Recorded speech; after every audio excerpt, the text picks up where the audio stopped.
Welcome back, everyone. If you've been with me for a while, you'll know this space as neurodiverse voices. When I first hit record for this podcast, my goal was simple yet massive. I wanted to create a safe corner of interest for honest conversations about disability, neurodiversity, healing, growth, and what it truly means to be who you are. So, welcome to the new name, Honestly Cara, Unfiltered.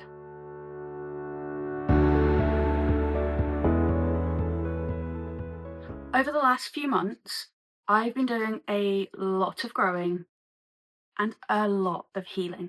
And if I'm being completely open and honest with you, a lot of the last few months has just been trying to survive.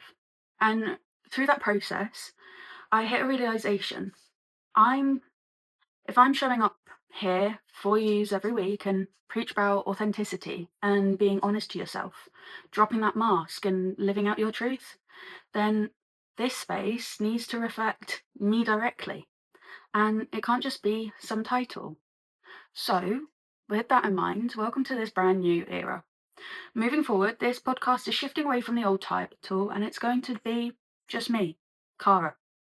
Because the things that we're diving into today and in the future, the direction we're headed, it's as deeply personal as it gets. Today's episode is a scary one for me to share, but it's entirely necessary, and I'm learning that being uncomfortable is the best way to move forward. We're pulling back the curtain on the heavy, unglamorous, and raw realities of living with chronic illness, disability, and everything else. We're going to talk about the crushing mental weight of having to step away from the business you love because your body physically says no. We're going to talk about the hidden, incredibly expensive reality of trying to make a home physically suitable to live in. And finally, we're going to talk about the terrifying, beautiful, and freeing act of learning to accept help, especially when you're so used to doing everything on your own for yourself. So, grab a cup of tea, grab a drink, whatever you feel like. Get comfortable, and let's get into this honest, unfiltered truth. Part one, the guilt of stalling and the financial penalty of having a disability or chronic illness. Let's start with the hardest pill I've had to swallow recently. It's a pill that tasted like failure for a very long time. The act of stopping. Right now, as I'm sitting here recording this for you, I don't have the physical or mental capacity to work on my business in the way I want to, hope for, and plan to. For months, I've tried to keep on smashing my way through it. I told myself if I manage my time better, if I push through my flares or ups, if I just tried harder, I could balance it all. But the reality of my health, well, came crashing down. And it's forced me to realize that something had to give. My body made that executive decision for me, regardless of whether or not I wanted it. And let me tell you, the mental toll on that decision has been really heavy. I have a deep rooted, long life fear of letting people down. It's a fear that sits in the back of my throat, it's forefront of my mind every single day. I have to fight this gut wrenching feeling that I'm failing people who believe in me and who support me. And that's the last thing I want. I feel like I'm letting my business coach down and my pathways coach because I'm sitting on all this potential that people keep telling me about, but I physically can't execute it. And it's funny, or not funny, but I look in the mirror and I start beating myself up, saying, why can't I just do what I used to be able to do? I feel like I'm disappearing from my own life, and I know I'm not the only one. And then alongside that emotional weight, there's an immediate practical reality of the financial stress of not being able to work. There's this massive, frequently unspoken financial penalty of being disabled or chronically ill. When your health forces you to stop working, your income drops, obviously. But at the exact same time, your cost of simply existing skyrockets. And it's a really cruel double whammy. We hear people talk all the time about needs versus wants. Clean eating, fancy gadgets, upgraded spaces. Those are luxuries, right? When you have a degenerative or chronic illness or disability, the definition of need changes entirely. To live independently and safely in my own home, the things I have to buy aren't luxuries.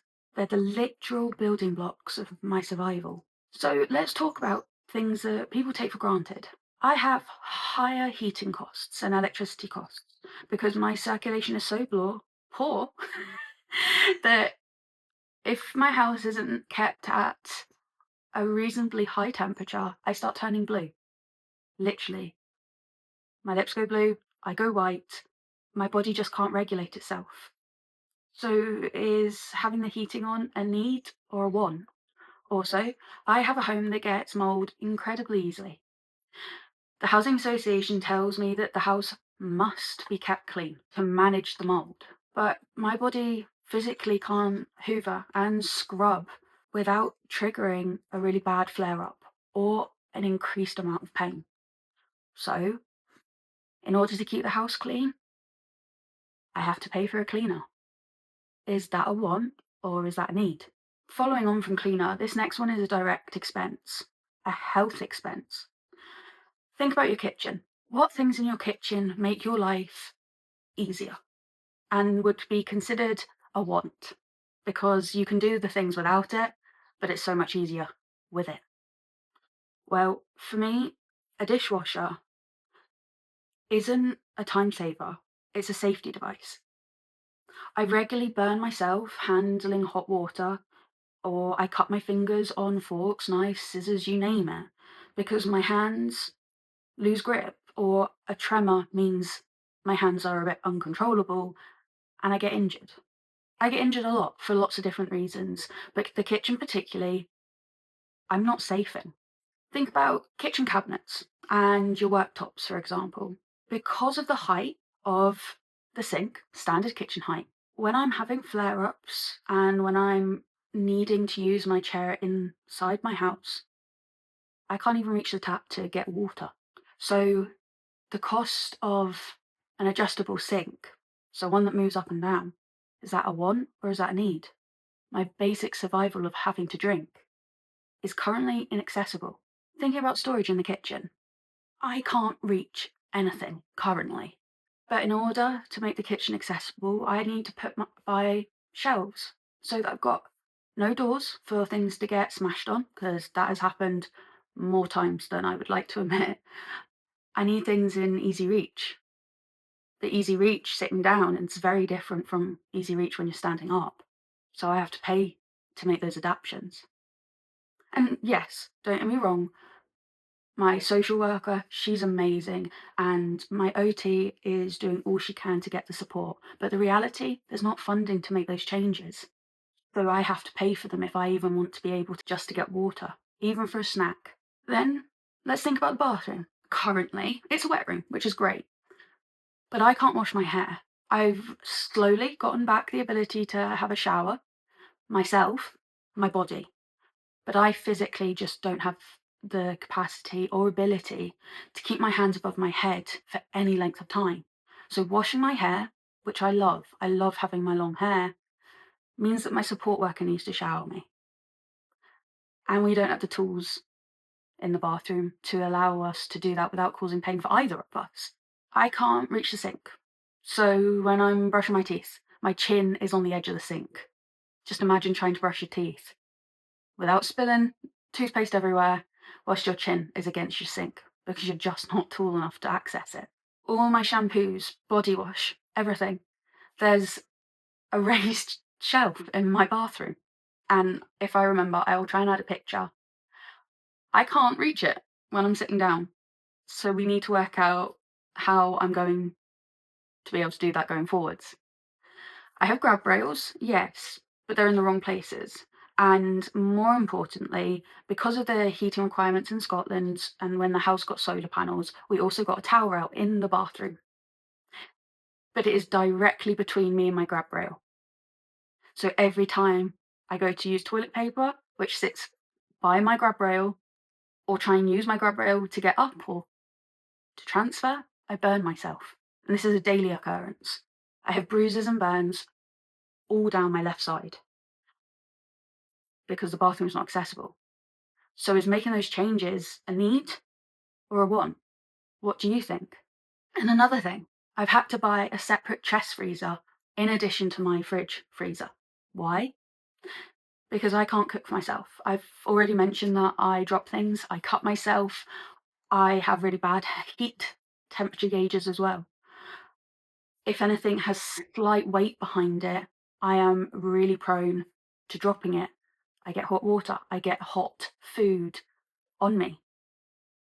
So my support worker needs to be able to either come in and bulk cook and then bulk store meals for me, or I have to buy enough frozen food that lasts me breakfast, lunch, and dinner. Now, I will put my hands up to it. I have got into a really bad place of snacking on rubbish, junk food, because I can keep those in a drawer next to my bed in this little thing next to me. It's a wee storage thing. Currently, the only thing that's sitting in here is my microphone case. But once the living room's fully finished, it will likely become the place I keep snacks. And it's not because I don't want to eat healthily. I love fruit and I love having a well-balanced diet, but I can't manage that on my own. So we're looking at it, don't get me wrong, we're looking at lots of different ways. Currently, I keep my fruit frozen, my support worker batch prepares it all, and then we have to put it in the freezer. So that's more things I've got to put in the freezer. Is that a need or is that a want? Every single one of the modifications cost money. Wheelchair components, appliances, specialised labour and support. When you're unable to work, trying to fund the very things that you need in order to survive, feed yourself, keep yourself clean, and staying safe, well, it's terrifying because you realise how fragile independence really is when it's tied to a bank account balance. Part 2, restructuring my home.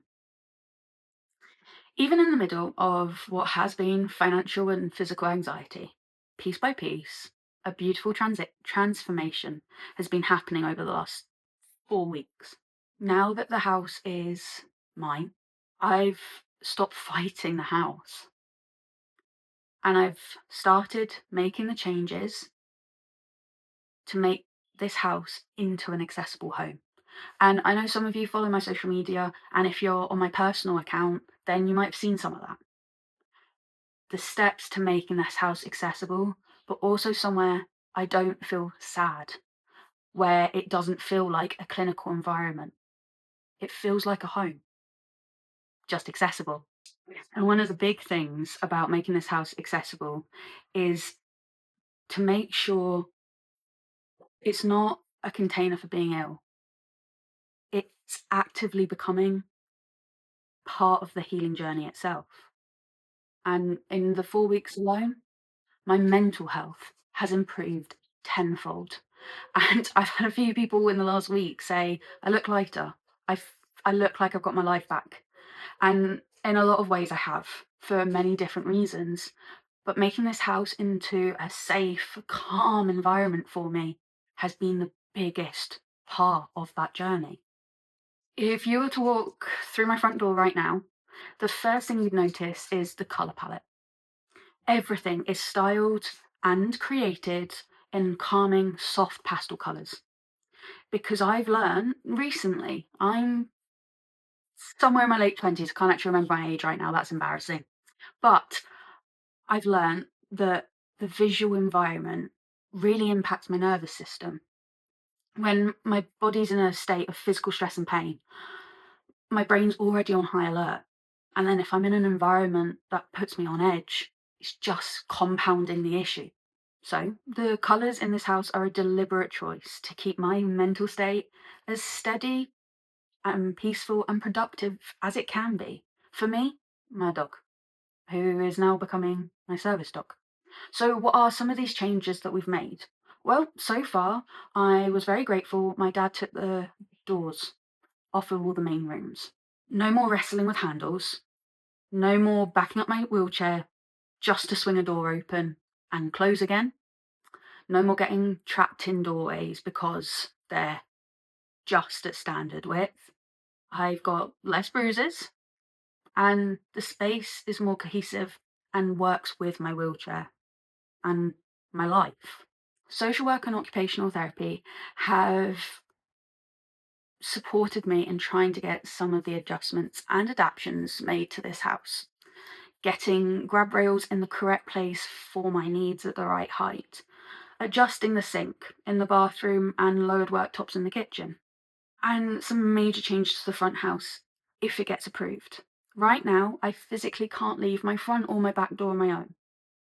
Because of one of my chronic illnesses, my pain and fatigue means that trying to get over the lip in doorways is not always possible. I don't have the strength or navigation to get myself out the door. But even once I'm out the door, the path to the drive isn't even flat. So it's fine if I'm leaving the house, but I can't get back in the house. And it's because it's so uneven. So much so that now my support worker, we park on the grass because then it's only one bump to get me into the house instead of every single paving stone. For a long time, getting from the car and in and out the car into the house has left me in tears from the pain. So we're trying to fix it so that I can leave, one, independently, but two, safely and without causing increased pain. And one of the biggest things that we've made changes for is getting new sofas. They're higher. I say getting new, not really had a sofa in this house anyway. That's a story for a different day. But my sofas came on Monday and it's been transformative. Because they're the same height as my wheelchair, transferring is easy.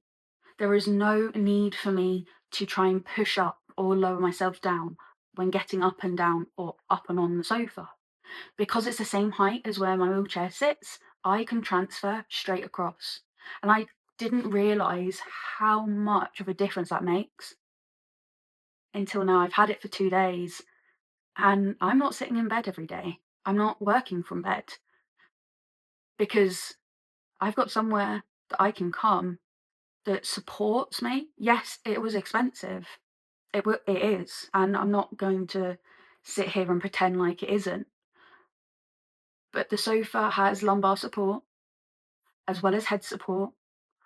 I can, yes, two of the sofa seats are recliners, but that means I can have full support. And on days that I'm really struggling to even sit up because I physically can't hold myself up, I don't have to be in bed, which means I'm actually moving more. I'm not in that mental state of feeling like I'm a bit hopeless because I'm getting out of bed. My bed is made. Don't get me started on getting dressed because that's a different story and it's not sorted yet. So currently I am living in pajamas, but that's okay because these adaptations take time. Today, in fact, my clothes rails came, but I need my support worker to help me install them. But they're lowered so that I can get dressed and reach all my clothes because right now I can't. So my office, well, it's officially been dubbed the Boffice, my bedroom office hybrid. We're in the process, and this is a long process because it's not a need, it's a want. So it's at the bottom of our list, but it's going to become this guest bedroom that acts as my office. Somewhere that we can transform the space quickly if I require overnight support, whether that be a carer, a support worker, or if my family have come down to help me. Somewhere that they have as their space when they're coming to look after me. And that's huge because right now they don't. I have to wear permanently my falls alarm. And as somebody who is considered young, I'm not going to lie, I hate wearing it. I hate what it represents because I'm not old. I'm not fragile. But at the same time, I am. And for my safety, I need to have it on. Just so in the middle of the night and this has already happened. And I felt awful, but I didn't respond.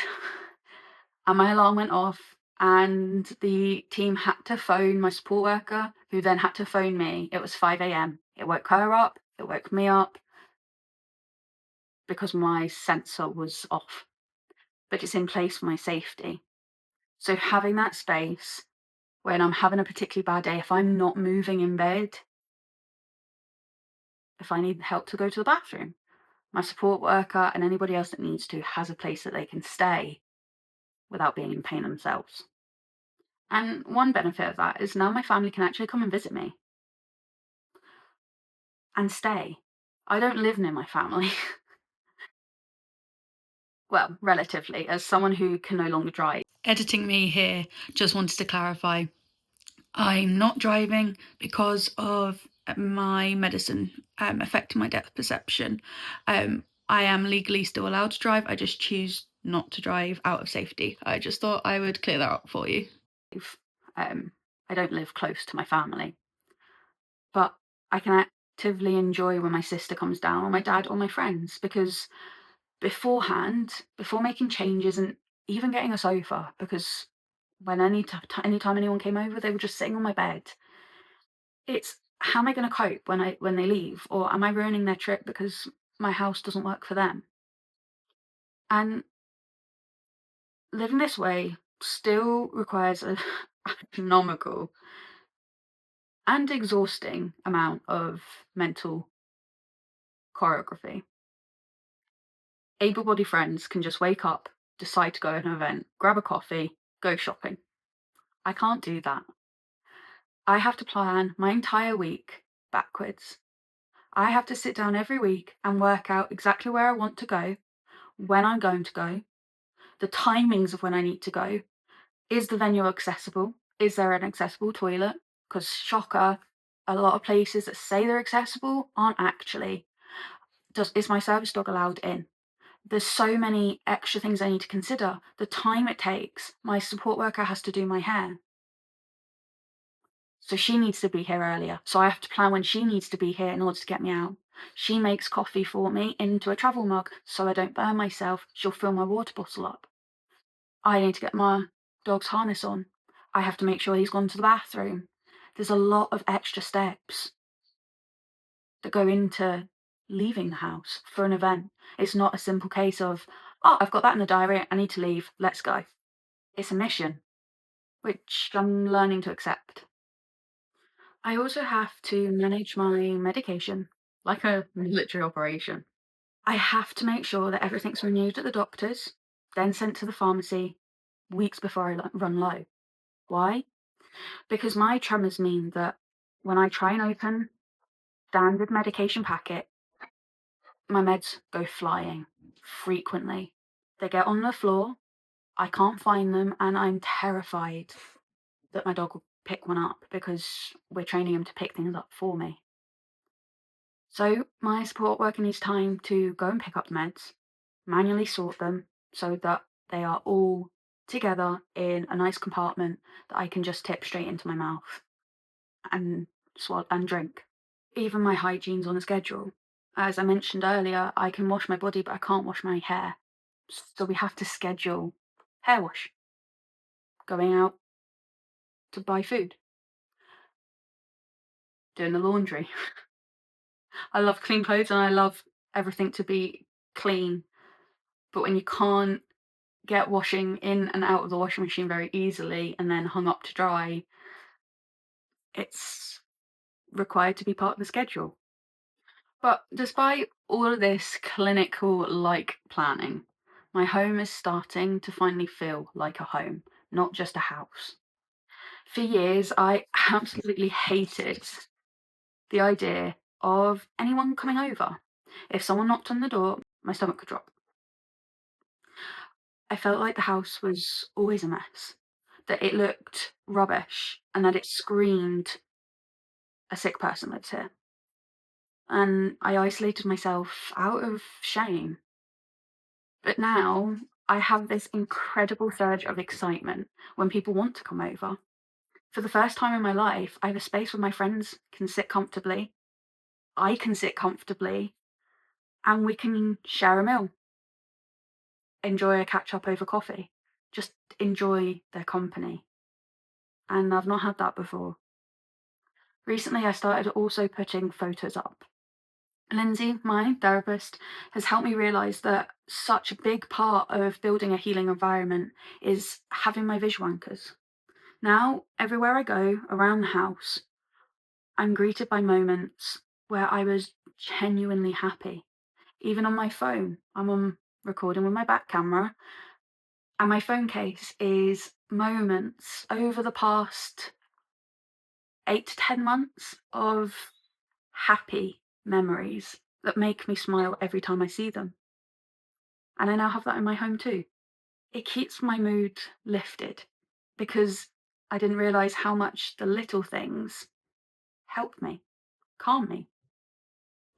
On days when my pain is really high and I can't move, I'm able, no matter where I am in the house, to look up and I'm surrounded with proof that I can be happy with the disabilities, with the chronic illnesses. It just looks different. And taking that time to rest is okay, because if I rest, I'm able to go and make more of those memories. Part 3, the army behind me and breaking the myth of independence. The absolute core of today's episode, and the thing I want to shout from the rooftops, is none of this, not a single part of making this house into a home, would be possible without the incredible community of people who have stood by me and helped me, supported me. If you know me personally, you know that before I got sick, I've always been viciously difficult at accepting help. I've done everything for myself because I learned that that's how I had to be. And I used to run away from support because I had a deeply ingrained belief that asking for support equaled being a burden on other people. I grew up believing that voicing my needs meant making things really difficult for other people, or that my feelings and limitations were somehow stupid, unimportant, or inconvenient. I thought being strong meant suffering in silence. But over the last several months, through tearing down those old walls with Lindsay's help, I've learned that leaning on people isn't a sign of weakness. It's actually the ultimate act of courage. It takes immense strength and confidence to look someone in the eye and say, I can't do this by myself. I need your help. Can you help me, please? And when I finally opened that door, an entire army of amazing, wonderful people walked through it. And I want to take this time to acknowledge and recognize that and thank people that have shown up for me in ways that messages and cards could never fully express. Because I think it's important for people to understand the impact that they're making on other people. So, first and foremost, my incredible support worker, Victoria, and her amazing family. They've shown up more than it just being a job. Her family have woven themselves into the fabric of my life, and even on my hardest days, things still feel possible, and I will forever be grateful for that. To the phenomenal,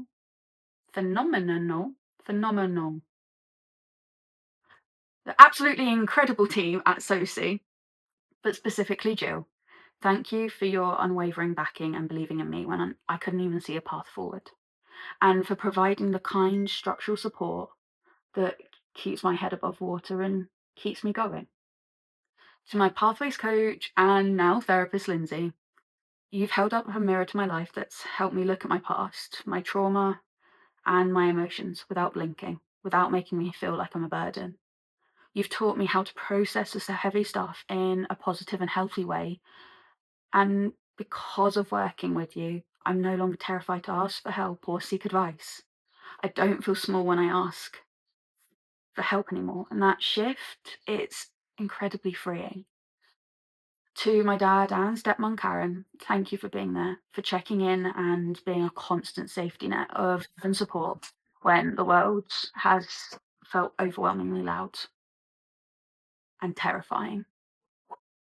To Morven from Volunteering Matters, thank you for your dedication, your energy, and your constant reminding me of the power of community action and connection. You've been there to advocate for me when I wasn't able to advocate for myself, and I couldn't be more thankful.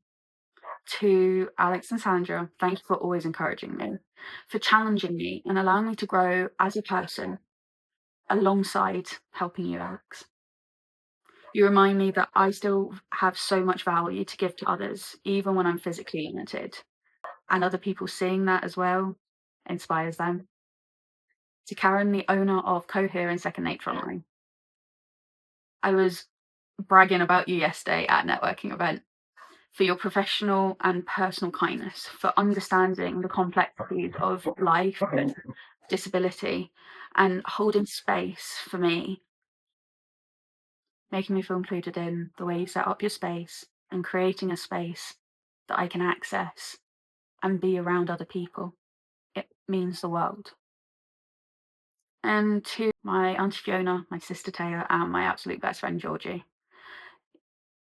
You three are the ones at the end of the phone when I can't sleep or I'm in tears, or you've heard the tears and you've celebrated the tiny victories with me, successfully getting my own glass of water and loving me through every single agonizing low that's been the last couple of months.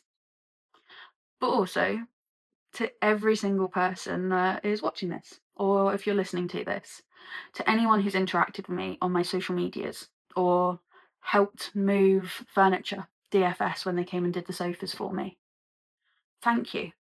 To go from a place of deep, dark isolation where I hid myself away in bed in a house that felt like a prison and where I was ashamed of my body feeling broken, to sitting here on my lovely new sofas in calm painted rooms and being surrounded by fiercely loyal and a loving community.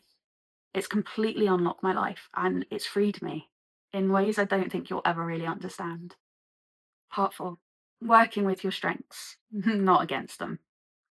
So why am I sharing this with all of you today? Why lay out the finances, the layout of my bathroom, my deepest insecurities in a public forum? Well, because I know for a fact that I'm not the only one sitting in what feels like a burning building. If you're listening to this episode today, if you're drowning in the sea of your own incredibly high expectations, if your health is failing you, or if your mental health is a struggle and a battle, if you've had to put your business or career on pause, or if you're currently beating yourself up because you can't hit the metrics that you used to, I need you to stop what you're doing right now and listen to this. You are allowed to stop. You are allowed to take a break. Your worth as a human is not tied to being productive or the balance in your bank account. We're taught by society that pushing through pain is a badge of honor. It's not. Sometimes the bravest, most revolutionary thing you can do is lay your arm down and admit that the battle is too heavy to fight alone, in whatever way that looks for you. With the right people around you, anything is possible, but you have to be brave enough to get up and unlock the front door and let them in. You have to allow yourself to be seen as the mess before people can help you make you feel it's all tidy and clean. As we move forward into this new chapter of social media and me and whatever this becomes, under my own name, this is exactly what we're building together.